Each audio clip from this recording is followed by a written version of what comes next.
अपने पसंदीदा शो के फुल एपिसोड देखने के लिए अभी डाउनलोड करें दंगल प्ले ऐप।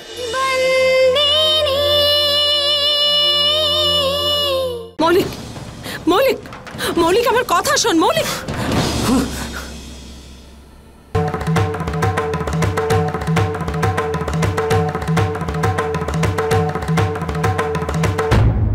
ছেলে আমি ছেলে বলো তো আমায়, তুমি আমার মা হও তাই না?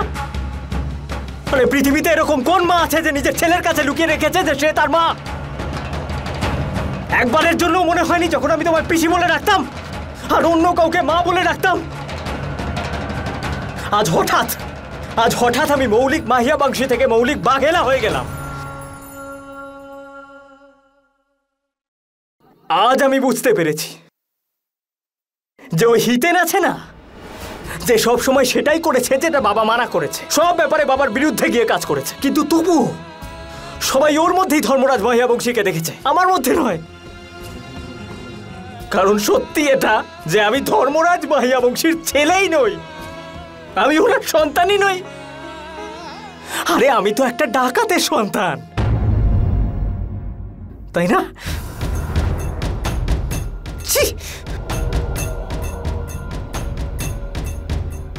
আজ অব্দি আমি নিজেকে এই বাড়ির ছেলে মনে করেছি, এই বাড়ির বংশধর মনে করতাম নিজেকে, আর যাকে নিজের বাবা বলে ভাবতাম সে আমার বাবাই নয়, আমার মামা। কেন কেন তুমি এতদিন সত্যিটা কাউকে বলনি? কেন সারা জীবন এই কথাটা লুকিয়ে রেখেছো? কেন তুমি সবাইকে ঠকিয়েছো? আরে তুমি তোমাকে ওই লোকটার থেকেই দূরে রেখেছো যে আসলে আমার বাবা।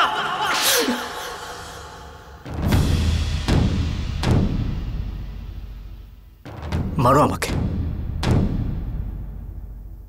কিন্তু একটা কথা বলো, চর পিসি হিসেবে মারলে নাকি মা হিসেবে? তুই সত্যিটা জানতে চাস?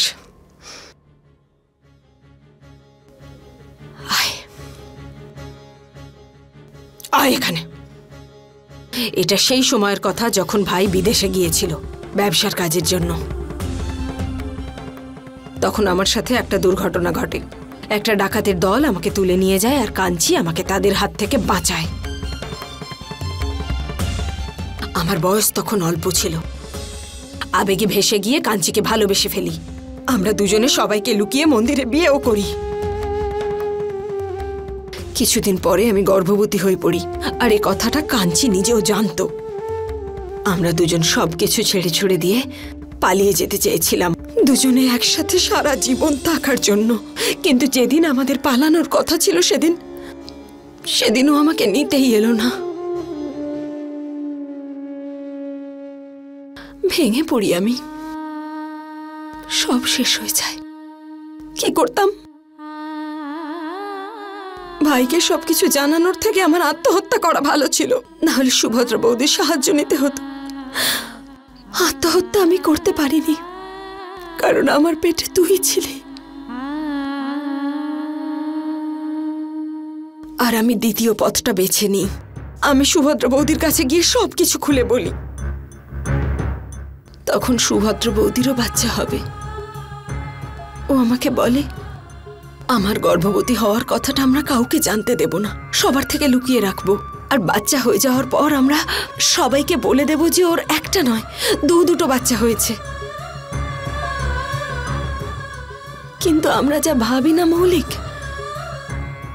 সবসময় তা হয় না। এই কথাটা ওই কাঞ্চি জেনে যায়। তখন ও জেলে ছিল, কিন্তু ও জেল থেকে পালায়। জানিস কেন? ওর সন্তানকে আমার কাছ থেকে কেড়ে নেওয়ার জন্য। কিন্তু ভাগ্য দেখ, ও নিজের বাচ্চা ভেবে তোকে নয়, সুভদ্রা আর ভাইয়ের বাচ্চাকে তুলে নিয়ে যায়। আর তুই আমার কাছে থেকে যাস। সুভদ্রা বৌদি খুব মহান ছিল মৌলিক। ছেলেকে হারানোর দুঃখ এক মুহূর্তেও ভুলে গিয়েছিল, আর তোকে আপন করে নিয়ে নিজের ছেলের পরিচয় দেয়। জানিস কেন? যাতে তুই পরিচয় পাস। এই বাড়িতে থাকতে পারিস, আর আমি অধিকার পাই তোকে কাছে পাওয়ার। আমরা দুজনে এই কথাটা সবার থেকে লুকোই, কাউকে বলিনি যে তুই আমার আর কাঞ্চির ছেলে। আর হ্যাঁ, ঠিকই বলছিস তুই, কষ্টে প্রাণটা ফেটে যায় যখন নিজেরই ছেলে পিসি বলে ডাকে আর অন্য কাউকে মা বলে।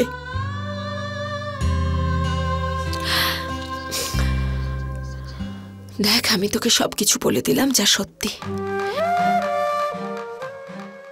এবার সবকিছু জানার পর তোর যদি মনে হয় যে সব দোষ আমারই, তাহলে তুই যা শাস্তি দিবি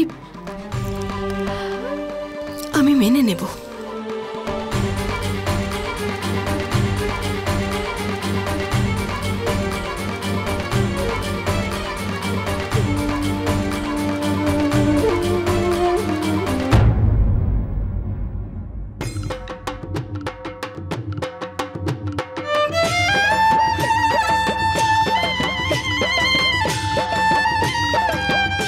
তোর সাথে একটা কথা আছে। এই মালিক আর তোর ভেতরে কি চলছে বলতো? আমি হিতেনকে বিয়ে না করে ওকে ছেড়ে দিয়েছি যাতে তোর সাথে মালিকের বিচ্ছেদ না হয়, আর তুই মালিকের সাথে বিবাহ বিচ্ছেদ করে নিলি কেন রে শান্ত? আর আজকে এই মঙ্গলসূত্র পরে চোখে বসে আছিস। এই সব কিছু ভ্রম রে দিদি, ভ্রম, যাতে গ্রামবাসীদের সামনে পরিবারের সম্মান বজায় থাকে তাই। কিন্তু তুই চিন্তা করিস না, হয়তো আমার ভাগ্যে এসব কিছু লেখা আছে। যা হবে ভালোই হবে রে দিদি, এত সব কিছু না ভেবে পুজোতে আনন্দ কর। দিদি,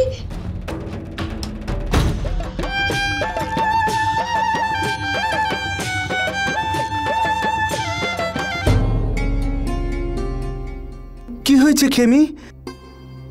তোমাকে এরকম লাগছে কেন? কিছু না, অনেকদিন পরে শান্তর সাথে দেখা হলো তো দুজনে মনের কথা বলছিলাম, আর আমি বললাম তুমি ওখানে আমার অনেক খেয়াল রাখো। আচ্ছা, তুমি সন্তুকে আমাদের ঋণের ব্যাপারে আবার কিছু বলনি তো? ভালো করেছো। খেমি, সন্তু যেন কোনোভাবে না জানতে পারে যে ক্ষেত আর আমাদের বাড়ি বন্ধক রয়েছে, না হলে নিলামের আগে সম্মান ধুলোয় মিশে যাবে আর খামোকা সন্তুও চিন্তায় পড়ে যাবে। চলো না, চলো না জামাই বাবু, আমি তোমাকে আমার সব বন্ধুদের সাথে দেখা করাবো। তাড়াতাড়ি চলো।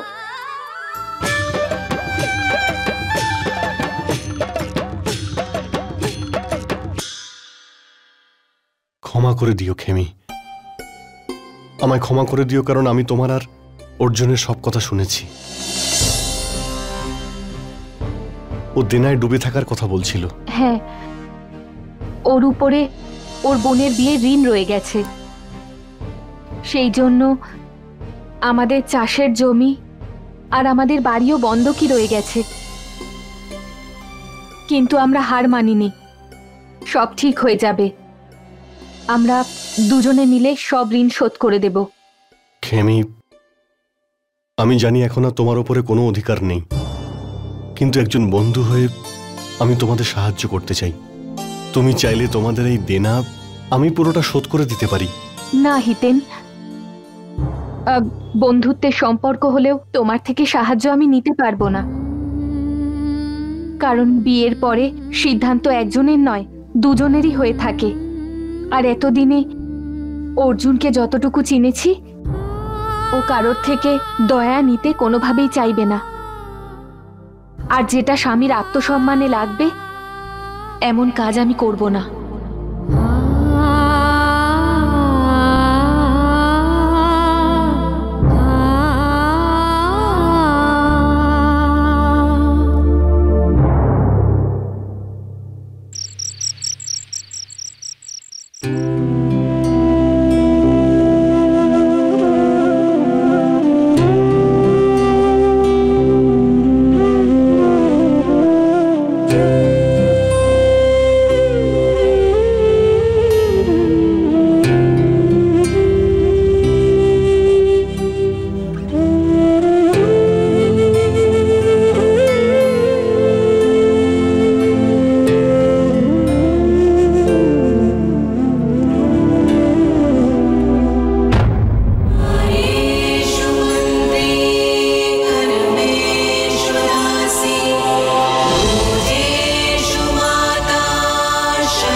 মালিক যজ্ঞ সম্পূর্ণ হয়ে গেছে, তাই এগুলো ফেরত দিতে এসেছি।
আমাকে ক্ষমা করে দাও মা,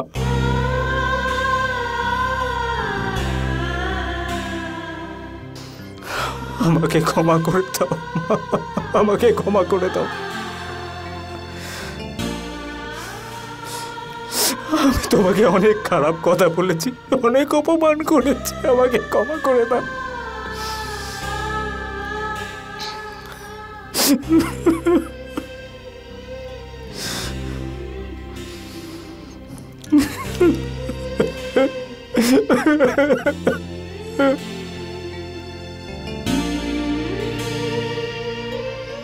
কি করব, সারা জীবন নিজেকে মাইয়া বাংশী মনে করেছি, তো সহ্য করতে পারিনি যে আমি ধর্মরাজ মাইয়া বাংশীর ছেলে নই, কাঞ্জি পাকেলার ছেলে।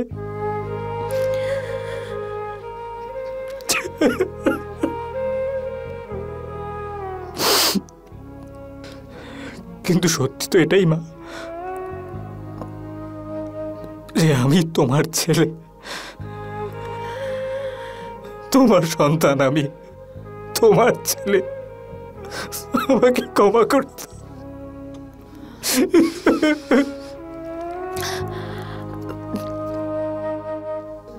তুই কাঁদিস না,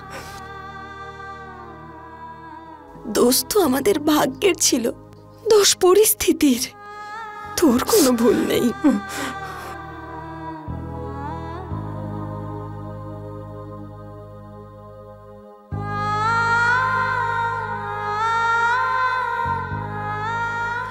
একটা কথা বলি,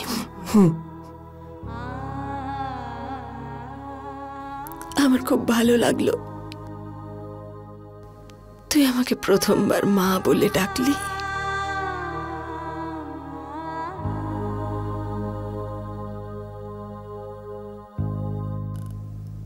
আর একবার বল মা।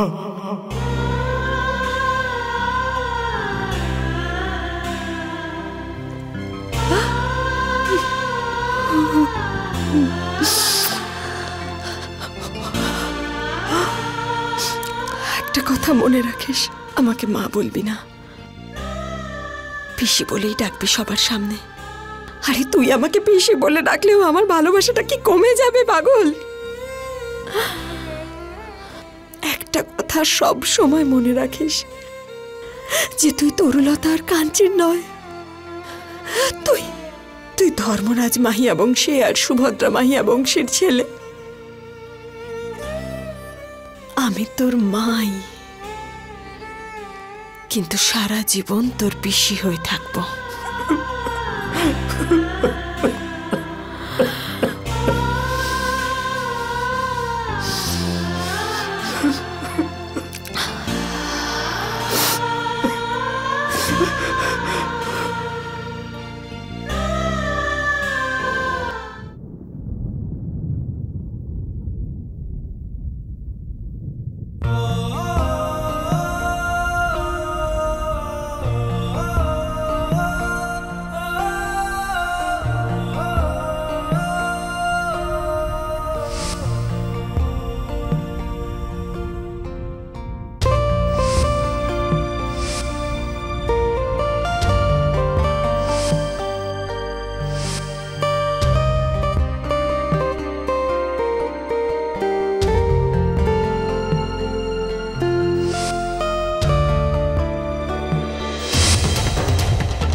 মা, তুমি এখানে এত রাতে?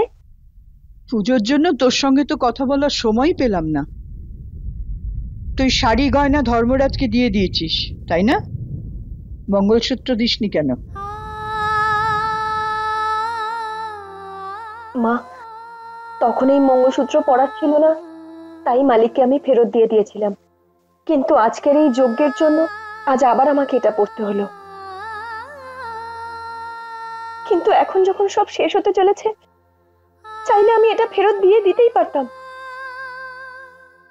কিন্তু এটা ফেরত দেওয়ার সাহস আমার আর নেই মা। আমি এটা পারবো না। হয়তো ঈশ্বরেরও এটাই ইচ্ছে। আর ধর্মরাজ তোকে মঙ্গলসূত্র খুলে দিতে বলেনি না?